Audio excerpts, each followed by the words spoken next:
परिवारावर हल्ला झालाय। तर चंद्रशेखर बावनकुळे या ठिकाणी देवीची पूजा करताना आरती करताना नागपुरातून कामठीमधून चंद्रशेखर बावनकुळे हे निवडणुकीच्या रिंगणामध्ये उतरलेले आहेत। तुल्यबळ लढत म्हणून कामठी मतदारसंघाकडे पाहिलं जातं आणि आता मतदानाचा हक्क बजावण्यापूर्वी चंद्रशेखर बावनकुळे यांच्याकडून देवीची आरती केली जाते। नक्कीच त्याचबरोबर भाजपचे प्रदेशाध्यक्ष देखील आहेत, त्यामुळे संपूर्ण निवडणुकांची जबाबदारी देखील बावनकुळे यांच्यावर।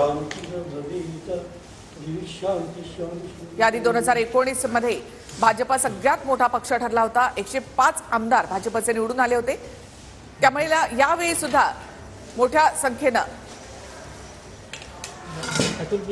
कामठी हा चंद्रशेखर बावनकुळे यांचा बालेकिल्ला। मात्र 2019 मध्ये टेकचंद सावरकर यांना या ठिकाणाहून उमेदवारी दिलेली होती।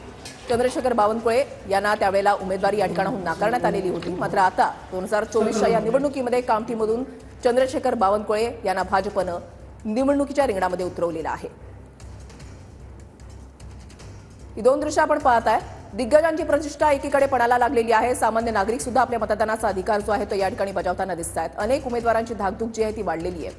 तुल्यबळ लढती या ठिकाणी पाहायला मिळतात। बहुरंगी लढती यंदाच्या निवडणुकीमध्ये पाहायला मिळतात। तर चंद्रकांत पाटील हे देखील आता मतदानासाठी निघालेले आहेत।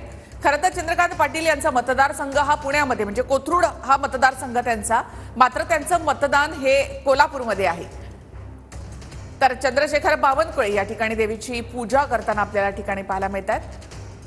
देवीची प्रार्थना करून त्यानंतर ते आपला मतदानाचा हक्क बजावण्यासाठी जातील।